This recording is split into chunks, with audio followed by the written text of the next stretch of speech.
Je suis avec Daniel QF. Daniel QF, bonjour. Oui, bonjour. Alors déjà, je vais vous laisser vous présenter au lecteur de Braise Info. Oui, Daniel QF, je suis maire honoraire de Langouette. J'ai été maire de Langouette pendant 21 ans, petite commune rurale de Bretagne qui est très engagée dans les questions de transition écologique.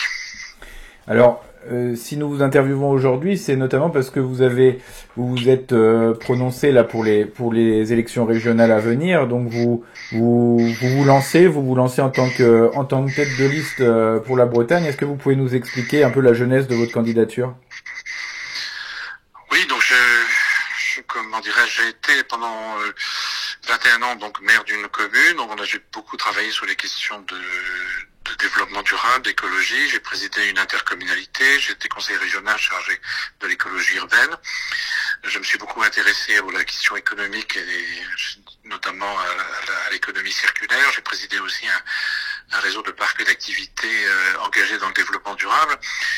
Et il y a quelques mois de ça, j'ai pris un arrêté interdisant l'éloignement des pesticides de synthèse à 150 mètres des habitations pour essayer de trouver une solution pour mon village où il y avait évidemment des épandages, mais également des gens qui n'en voulaient plus. Et nous étions qualifiés aussi dans la presse partout comme village exemplaire 100% écolo. Et quand je m'aperçois que les maladies professionnelles des agriculteurs déclarées, reconnues par la MSA, sont aussi celles de certains riverains, c'est un choc. Et on se dit comment peut-on être qualifié d'une commune 100% écolo avec un tel problème de santé publique. Et donc je fais cet arrêté, sauf que cet arrêté, si vous voulez, me met à dos l'ensemble du monde agricole qui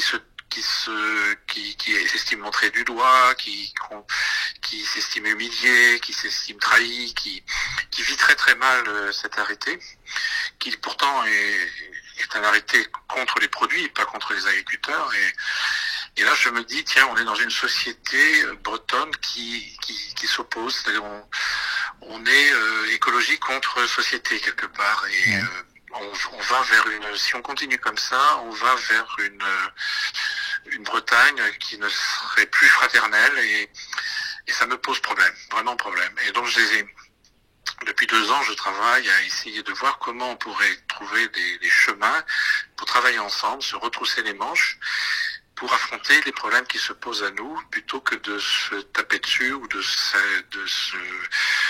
s'invectiver argument contre argument. Alors c'est un petit peu donc c'est pour ça aussi que vous avez lancé ce manifeste vers un nouveau récit fondateur pour la Bretagne. J'ai l'impression que vous vous positionnez un peu dans l'esprit du Célib. D'ailleurs vous le dites dans ce manifeste. Vous voulez un petit peu essayer de fédérer autour de vous à la fois des indépendantistes, des démocrates chrétiens, des gaullistes. Vous voulez essayer de fédérer un peu tout le monde. J'ai l'impression. Oui, c'est pas fédérer tout le monde autour de moi, c'est de fédérer autour d'ambitions, de projets, de challenges pour la Bretagne. Et c'est vrai que on s'est rappelé, si vous voulez, un peu le Célib qui, en 1951, ont des gens face à la situation, face aux difficultés de la Bretagne de l'époque, la misère agricole, désindustrialisation, l'exode rural énorme. Des gens s'étaient regroupés, dit on se retrousse les manches et on laisse nos étiquettes politiques à la maison. Et effectivement, à l'époque, il y avait des gaullistes, des communistes, des socialistes, des démocrates chrétiens. Il n'y avait pas d'écologistes parce que ça n'existait pas à l'époque. Et je me suis dit, et ça avait donné donc PSA Citroën, ça avait donné l'Agnon, toutes les télécommunications, la Brittany Ferry un peu plus tard, le plan routier breton, l'agroalimentaire tel qu'elle est aujourd'hui. Donc, est-ce qu'on pourrait pas retrouver l'esprit du Célib et se dire, est-ce que nous pourrions nous retrousser les manches vers des objectifs nouveaux qui se posent aujourd'hui à la Bretagne et qui sont évidemment, comme tout le monde le sait maintenant, très liés à la transition écologique. Et en parlant avec chefs d'entreprise depuis 2 ans, en travaillant avec des universitaires, des élus, je m'aperçois que c'est quelque chose qui fait sens en Bretagne, cette proposition. D'où la candidature présentée, la liste en tout cas qui sera présentée aux Bretons et aux Bretonnes au mois de juin prochain.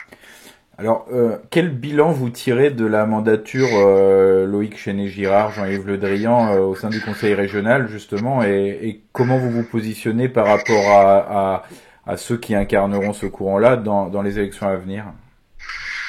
Je crois que la politique du en même temps est née en Bretagne, autour de Jean-Yves Le Drian, où si vous allez aujourd'hui en Bretagne, vous demandez à n'importe quel chef d'entreprise, n'importe quelle collectivité, mais quel est donc le cap de la Bretagne, personne ne vous le dira. C'est-à-dire que c'est une politique du saupoudrage. On est en même temps, on soutient l'agriculture bio, en même temps, on la soutient pas. Il y a beaucoup de cette politique du en même temps qui n'est pas vecteur de changement, qui est vecteur simplement de maintenir ce qui existe, et ça c'est pas faire de la politique, quoi. C'est simplement faire de la bonne gestion, mais ça n'est pas intéressant. En tout cas, ça ne permet pas d'affronter les problèmes de la Bretagne d'aujourd'hui et de demain. Alors justement, vous parlez d'une candidature écologiste. Beaucoup de candidatures se revendiquent de l'écologie. Qu'est-ce qui fait la différence dans ce que vous entendez mettre en place à la région si votre liste est plébiscitée par les Bretons?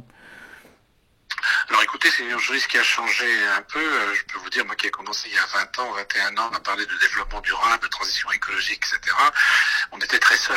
Aujourd'hui, on est beaucoup, beaucoup moins seuls. C'est-à-dire qu'on a une conscience régionale forte qui est de se dire, voilà, notre dictateur actuel et notre futur dictateur, c'est le climat. C'est un dictateur sans conscience qui va nous imposer un tas de contraintes, un tas de difficultés qu'il va nous falloir affronter. Donc, plutôt que de nous opposer partie contre partie, plutôt que de privatiser la question de l'écologie, est-ce que l'on pourrait pas se retrousser les manches autour d'objectifs fondamentaux pour la Bretagne, et qui concernent bien sûr la biodiversité, qui concernent la santé et qui concernent l'emploi. Donc c'est ça l'intérêt. Ce que je peux dire, c'est que mes pratiques, mes expériences montrent que je suis quand même plutôt proche d'une écologie de l'action qu'une écologie de l'incantation. J'aime bien faire de l'écologie plutôt que d'en parler.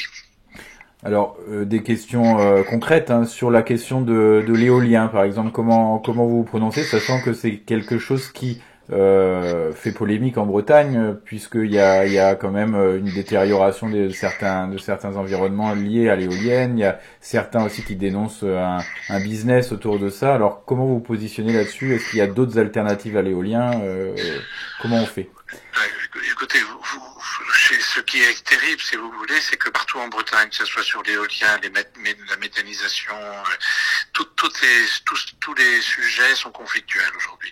C'est quand même incroyable qu'un parc éolien de haute mer dans la baie de Saint-Brieuc, qui a fait l'unanimité il y a 10 ans, parce qu'il y a eu un tas de travaux de fait autour notamment de la commission des débats, comme commission nationale des débats, qui est venue travailler pendant plusieurs mois et qui a réussi à mettre d'accord tout le monde, que 10 ans après, on se retrouve avec des conflits, avec des choses qui soit n'ont pas été respectées, soit des choses qui n'ont pas été validées à l'époque, soit des choses qui posent problème à tout un tas de populations. Comment se fait-il que les pêcheurs aujourd'hui, qui ont été d'accord il y a 10 ans, le soient contre aujourd'hui?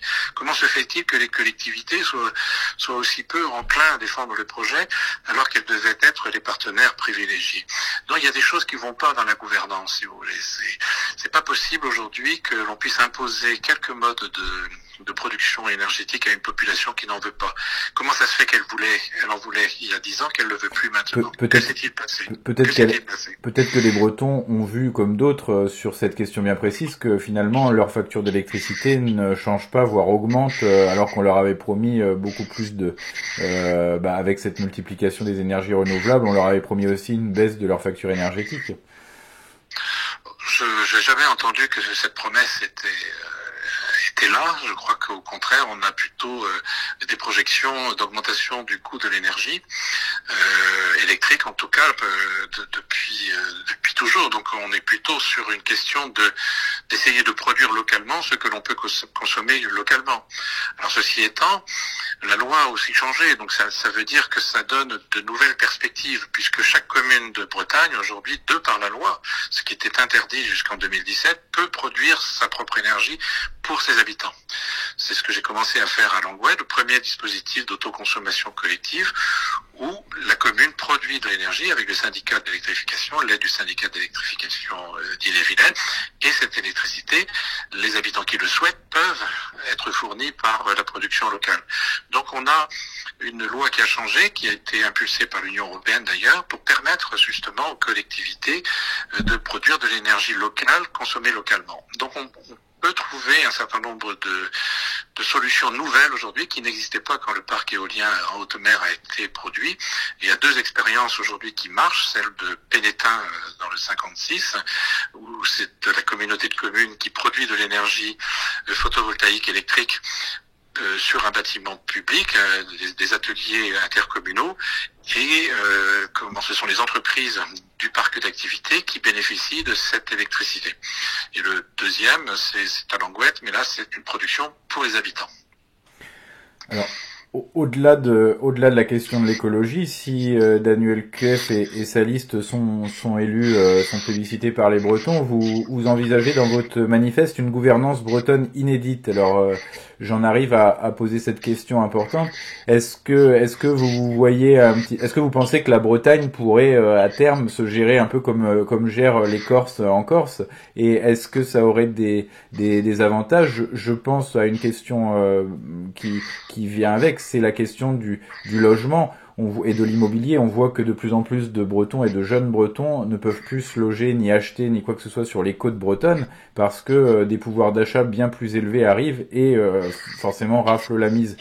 Comment on peut protéger cette jeunesse bretonne? Comment comptez-vous vous y prendre? Et est-ce que vous parlez d'une simplification en termes administratifs en Bretagne? Comment vous comptez procéder? Donc il y a plusieurs questions dans votre question, oui, c'est-à-dire il y a la première qui est effectivement de revendiquer, mais quel Breton et quelle Bretonne aujourd'hui n'est pas dans cette logique-là, c'est de revendiquer une gestion différenciée de la République, comme l'avait déjà d'ailleurs proposé Michel Rocard en 1966, vous vous rendez compte, à Saint-Brieuc, où il proposait une gestion différenciée de la République en disant on ne peut pas gérer la République, on ne peut pas gérer la Bretagne avec ses 2700 km de côte comme on gère la Franche-Comté. Il faut donner un pouvoir législatif, réglementaire à chacune des régions, un peu comme les Landes allemands. Donc on est depuis longtemps dans cette vision d'en haut, du haut vers le bas, où on est le seul pays d'Europe dans le continent européen avec la Turquie, où il y a un gouvernement central et les préfets, les gouverneurs en Turquie, les préfets en France, ont plus de pouvoir à eux tout seuls que tous les élus locaux réunis. Donc c'est comme ça et ça ne fonctionne donc pas. Donc il faut redonner du pouvoir de décision aux collectivités et à la Bretagne singulièrement. Mais l'État ne le voudra jamais.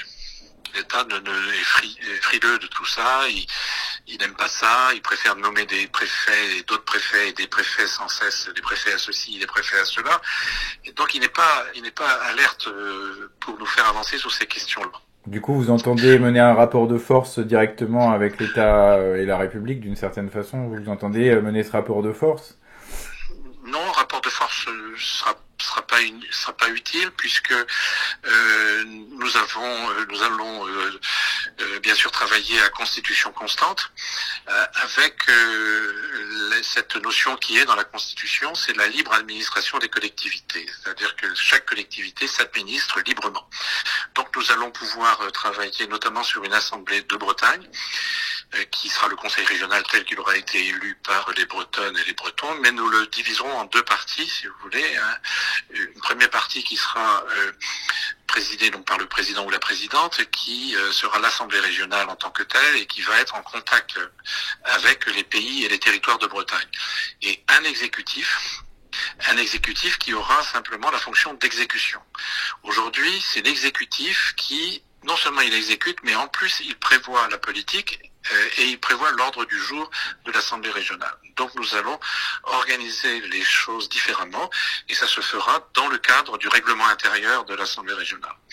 Donc comme nous le permet la loi et la Constitution. Donc pas de rapport de force, Et l'autre Oui. proposition qui est aussi très simple, hein, il suffit de décider, c'est que nous allons suspendre tous les appels à projets. Alors pas tout de suite en arrivant, puisqu'il y a des projets qui seront en cours, donc il faut qu'ils aillent jusqu'au bout, évidemment. Mais dès la deuxième année, nous supprimerons entièrement les appels à projets, qui aujourd'hui sont une catastrophe en Bretagne comme ailleurs, où vous avez des tas de gens en Bretagne. Vous ne pouvez pas savoir le nombre de gens qui ont des projets en Bretagne. C'est incroyable, ceux qui savent comment faire dans une entreprise, dans une commune. Ils savent qu'est-ce qu'il faut pour leurs habitants. Les associations sont bourrées d'idées. Mais ils doivent rentrer dans des appels à projets qui sont des cases. Et donc pour rentrer dans la case, il faut rentrer de force dans la case, il faut modifier son projet.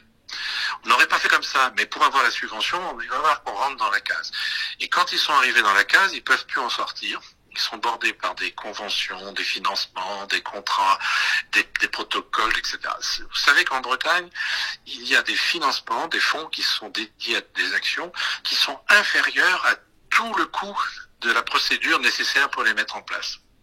C'est une catastrophe en Bretagne comme ailleurs, et il faut rompre avec ça.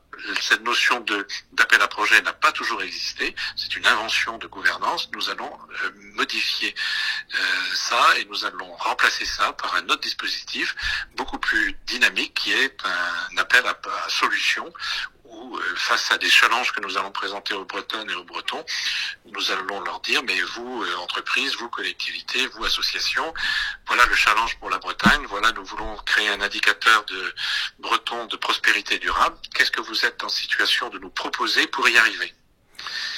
Ce qui va changer complètement la dynamique. Nous allons travailler vers une dynamique du bas vers le haut, même si j'aime pas trop cette expression, mais c'est pour reprendre un peu la métaphore formidable de Paul Gouet, donc ancien maire du Méné. Il disait la Bretagne, c'est comme un chaudron, hein, ça doit vraiment toujours bouillir par sa base, ça bouge jamais par son couvercle. Et donc c'est ça que nous voulons mettre en place. Et sur la question du coup du logement pour la jeunesse bretonne, qu'est-ce que vous entendez ou pouvez imaginer faire pour protéger cela? Alors écoutez, là il y a j'en suis un peu connaisseur, puisqu'il y a un outil qui est l'établissement public foncier de Bretagne, que j'ai eu la chance de présider. J'ai été le premier président opérationnel. Aujourd'hui, une commune qui décide de trouver du logement pour ces jeunes en particulier peut faire appel à l'établissement public foncier de Bretagne qui va porter du foncier en cœur de bourg ou en cœur de ville pour y installer du logement social ou du logement à loyer très modéré. Donc, c'est tout à fait possible. Il faut absolument que les collectivités s'emparent de cet outil, qui est un outil extraordinaire, et donc nous devons pouvoir geler un certain nombre de fonciers, acheter un certain nombre de fonciers qui seront strictement dédiés à l'accueil des jeunes sur nos territoires. Donc cet outil existe, il est assez jeune, hein, il a même pas une dizaine d'années, mais c'est un outil formidable pour le logement social. Il est fait pour ça. Sur des questions plus sociétales et fonctionnelles, sur la question de la réunification de la Bretagne, qu'est-ce que vous comptez faire à ce sujet si vous arrivez au Conseil régional de Bretagne? Ben, on fera comme on fait toujours, c'est-à-dire râler depuis des siècles pour se dire que la Loire-Atlantique fait partie de la Bretagne. Nous le revendiquons depuis toujours parce que ça fait partie de la Bretagne historique. Alors maintenant, vous avez bien vu que tout est fait pour que ça ne se fasse pas. L'État, quand il découpe les régions sur un coin de table, ne réintègre pas la Bretagne, la Loire-Atlantique en Bretagne, que quand il y a une carte qui satisfait tout le monde, je pense à la carte Balladur, qui satisfait tous les partis politiques, et ben cette carte elle est abandonnée. En fait, on divise la France, on divise les territoires de France en fonction des enjeux politiques, où on essaye de ne pas trop découper les territoires si ces territoires nous font gagner ou perdre des élections. C'est honteux. vous pourriez-vous jamais voir ça en Allemagne où Angela Merkel, autour d'une table, découperait des Länder en fonction de ce qui lui plaît, ce qui lui plaît pas, ou des statistiques, ou que sais-je. Aucun des découpages actuels qui a été mis en place par le président Hollande aucun n'a fait l'objet d'un débat démocratique. Est-ce qu'on peut imaginer un référendum mis en place sous l'égide du Conseil régional de Bretagne sur la question ? Oui, on peut imaginer tout. Est-ce que ce référendum s'imposera à l'État ? Probablement que non, malheureusement. Mais si un référendum doit avoir lieu, il faudra bien vérifier quel est le périmètre de ce référendum. On a vu à quel point l'État était capable de faire des référendums aussi découpés en fonction de la position qu'il attendait. On a vu ça pour Notre-Dame-des-Landes en particulier. Donc, il faut faire très attention à ces manipulations. Aujourd'hui, vous savez, un simple décret pourrait suffire à ce que la Loire-Atlantique revienne en Bretagne. Autre question d'actualité qui intéresse les Bretons, puisque on voit, je parle de la question des migrants. Il y a l'État qui a tendance à passer un peu outre les collectivités en décidant de la répartition ici ou là des migrants, ce qui n'est pas sans provoquer des tensions, puisque c'est un débat assez clivant, on va dire, y compris en Bretagne. J'ai envie de dire, les scores récents en augmentation du Rassemblement national montrent que la question préoccupe. Vous, quelle est votre position là-dessus ? Là, je pense tout de suite à une subvention de 500 000 € qui a été accordée par le Conseil régional de Bretagne à l'association SOS Méditerranée, alors que ça n'est pas du tout dans ses prérogatives et que c'est pris sur l'argent public. Vous, quelle est votre position à ce sujet ? La Bretagne est une terre d'accueil, une terre de fraternité. La Bretagne est connue dans le monde entier. Il y a une diaspora bretonne partout, dans n'importe quelle ville européenne, en particulier mondiale. Donc la Bretagne et le monde, on sait ce que c'est. Donc on a une proportion à être accueillant pour des migrants en particulier. Sauf que là encore, c'est l'État qui décide de où ça doit se passer, quand ça doit se passer. C'est quand même fort de café que des maires qui ont, avec leur population, travaillé pour l'accueil de réfugiés climatiques ou de réfugiés politiques ou économiques, n'aient pas été retenus par l'État parce que l'État avait décidé autre chose et puis l'État avait décidé plutôt de les surveiller, de les mettre tous dans le même endroit pour des questions de police. Donc, il y a vraiment, si on demande aux Bretons et aux Bretonnes qui veut bien et qui peut accueillir aujourd'hui des réfugiés, dans quelles conditions, avec quels moyens financiers, etc., je peux vous dire qu'il y aura beaucoup de villages et de villes de Bretagne aujourd'hui volontaires. Sachant que la question se pose quand même, on voit à Rennes par exemple, il y a une grosse délinquance de ces mineurs isolés étrangers, ça pose quand même problème à un certain nombre, quoi, non ? Évidemment, quand vous maintenez des gens dans la misère et des gens qui sont dans la misère, vous ne pouvez pas espérer autre chose que des difficultés. J'ai dirigé les programmes européens pour les enfants dans la rue. Vous savez, la misère entraîne la misère, et que donc il faut un peu de décence. Il faut aussi que des gens soient bien accueillis. Et quand vous avez des gens qui sont trop loin de la préfecture, dans laquelle ils sont obligés d'aller tous les jours, ou plusieurs fois par jour, ou plusieurs fois par semaine, je veux dire, et vous les mettez dans des conditions de précarité importantes. Donc il y a vraiment une fraternité à avoir, un accueil à avoir, et ça se pense au niveau global, ça se pense au niveau solidaire, pas les uns contre les autres, pas moi j'accueille, toi tu accueilles pas, et il y a un état d'esprit un petit peu et je pense que les Bretons sont prêts à ça. Alors, il me reste deux questions, Daniel QF, notamment sur la question des langues de Bretagne, le breton et le gallo, de leur enseignement, puisque c'est une des compétences de la région. L'enseignement a augmenté difficilement ces dernières années. Le nombre de bretonnants augmente, mais petit à petit. Qu'est-ce que vous comptez faire à la fois pour la langue bretonne et pour le gallo? Vous-même qui êtes du pays gallo d'ailleurs. Oui, moi je suis pays gallo, mais j'ai signé d'ailleurs en tant que maire la charte galaise, là. Mais comment dirais-je, c'est toute la différence qui qu'il va y avoir avec notre gestion. C'est-à-dire plutôt que... Bon, d'abord, il y a un constat, c'est que les langues de Bretagne disparaissent, donc c'est l'échec des politiques jusqu'à présent. Bon. Après, vous avez quand même des choses qui ont été faites, notamment sur le galop. Il ne faut pas nier ce qui a été fait. Ce qui a été fait souvent par des militants, par des élus très motivés. Il faut respecter ça et que ces pionniers-là soient véritablement mis en avant, respectés et considérés comme tels. Mais il va falloir faire un plan Marshall des langues. C'est plus possible d'en rester là entre deux eaux et d'avoir tout un tas de structures qui se réunissent pour constater que les langues disparaissent. S'il faut mettre des moyens financiers, comme on le suggère, on les mettra. Et on les mettra abondamment. Mais surtout, ce que je souhaite faire, c'est de lancer un challenge pour les Bretonnes et les Bretons pour voir comment nous pourrions faire en sorte que les langues de Bretagne reviennent à la mode. Et donc c'est là que ces notions de challenge interviennent pour nous, c'est-à-dire voilà le challenge, refaire revenir les langues de Bretagne à la mode, qu'est-ce que vous auriez comme proposition concrète. Et donc, on va essayer de voir, ça sera plus donc des appels à projets qui vont être supprimés, mais on va examiner toutes les propositions qui vont surgir des territoires, et c'est à partir de ces propositions issues du terrain que nous allons faire avancer la politique linguistique.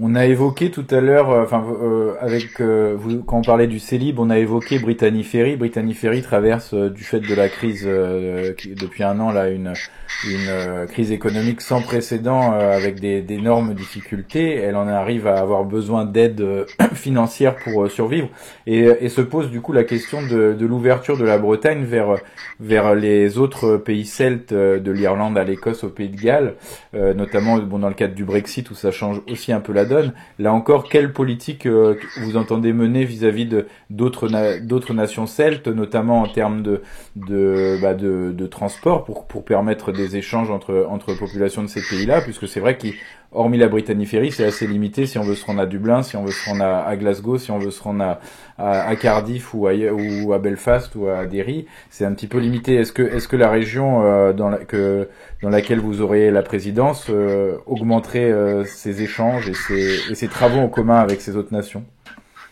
Oui, nous avons voulu présenter notre liste à Roscoff. Pas un hasard.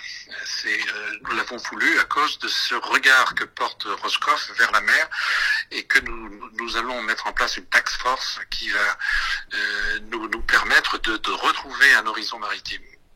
Alors ça, c'est assez compliqué puisque toutes les élections régionales, si vous voulez, tous les candidats disent on regarde trop vers Paris, il faut commencer à regarder par la mer. Et effectivement, il va falloir qu'on prenne la mesure de choses très concrètes à faire et très précises pour que nos échanges en particulier véritablement se retournent vers le large. Et ça, c'est une politique qui sera majeure. Et là encore, nous mobiliserons toutes les bonnes volontés, tous les territoires de bord de mer et autres, pour leur dire voilà, nous allons développer une nouvelle force maritime pour la Bretagne. Quelles sont vos propositions? Quel est le foncier disponible que vous avez? Quel type d'industrie vous pourriez faire? Quel type d'accueil de bateaux vous pourriez porter? Et tout ça, nous le ferons bien entendu dans un axe qui est toujours le même, c'est-à-dire l'indicateur breton de prospérité durable, en disant on va pouvoir vous aider, mais en quoi, par exemple, les navires que vous allez affréter sont, oui ou non, des navires compatibles avec la transition écologique. Et c'est ça qui va être notre force, et on regarde aujourd'hui beaucoup, par exemple, des opérateurs bretons d'ailleurs qui travaillent sur de nouvelles mobilités liées au grand cargo. Et c'est intéressant pour nous parce que nous pensons que notre avenir, en tout cas l'avenir de la Bretagne, c'est l'océan. Et par rapport à des échanges avec ces autres nations celtes, même sur le secteur aérien, la région a son mot à dire également? Oui, la région gère les aéroports, donc nous avons une difficulté là actuellement pour savoir mais quelle est la politique aéroportuaire de la Bretagne. Donc nous sommes en train de la constituer là actuellement Nous aurons certainement à faire des choix, mais j'ai rencontré pas plus tard qu'hier un certain nombre d'opérateurs sur ce sujet et j'attends encore un peu parce qu'il me manque quelques éléments en particulier techniques, mais nous allons faire des propositions aéroport par aéroport dans le cadre d'une politique aéroportuaire générale, politique aéroportuaire que nous n'abandonnerons pas, c'est-à-dire qu'il est hors de question que la Bretagne soit déconnectée des transports aériens. Est-ce que dans cette élection régionale qui approche, est-ce que vous pouvez nous présenter quelques personnes qui se sont engagées déjà à vos côtés ou qui vont s'annoncer à vos côtés? Et ça, c'est une chose. Et la deuxième chose, est-ce que vous envisagez sur un deuxième tour des alliances avec telle ou telle liste?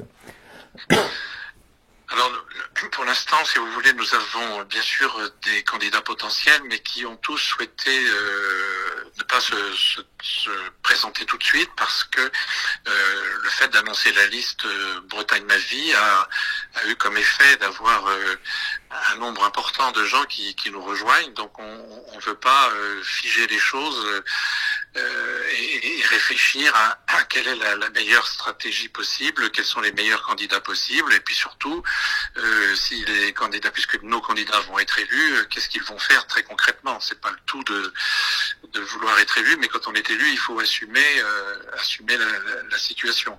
Donc, nous avons plusieurs. Je vous donnerai pas de nom, sauf vous dire par exemple que Denis Paluel, le maire de Ouessant, nous soutient et que la prochaine réunion de Bretagne ma vie aura lieu à Ouessant le 4 mars. Et alors sur d'éventuelles alliances, ce qui est souvent reproché d'ailleurs à des listes comme ça qui se montent et qui au final, j'ai envie de dire, cherchent à quand même rentrer dans le conseil régional par des alliances, ce qui a été fait par d'autres groupes lors des dernières élections. Est-ce que vous, c'est catégorique? Est-ce que vous êtes ouvert, notamment avec ceux qui ont géré la région ces dernières années?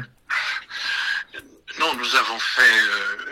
Je peux vous dire que personnellement, j'ai été sollicité par les listes, plusieurs listes, pour être leur candidat, ou en tout cas l'un de leurs candidats. J'ai refusé parce que je pense qu'on ne peut pas faire une Bretagne fraternelle en restant dans les oppositions partisanes. Donc, à partir du moment où on a une étiquette politique, les gens viennent pas. D'ailleurs, tous les gens qui sont sur la liste, ils me disent, attends, Daniel, on est bien d'accord, hein, on ne va pas se retrouver un jour ou l'autre derrière une étiquette politique. Et puis, deuxièmement, on est bien d'accord, on n'est pas en train de créer un nouveau parti politique. Donc, nos engagements sont clairs, au premier comme au deuxième tour. Voilà, de toute façon, au premier tour, nous arriverons en tête. Donc, nous n'avons aucune raison de faire alliance avec qui que ce soit. Le mode de scrutin nous permet de rester très fidèles à nos engagements. Pas d'alliance politique, pas de combinaison politique, pas d'arrangement d'appareil. Voilà, nous resterons dans cette lignée-là. Daniel QF, merci. Je vous en prie.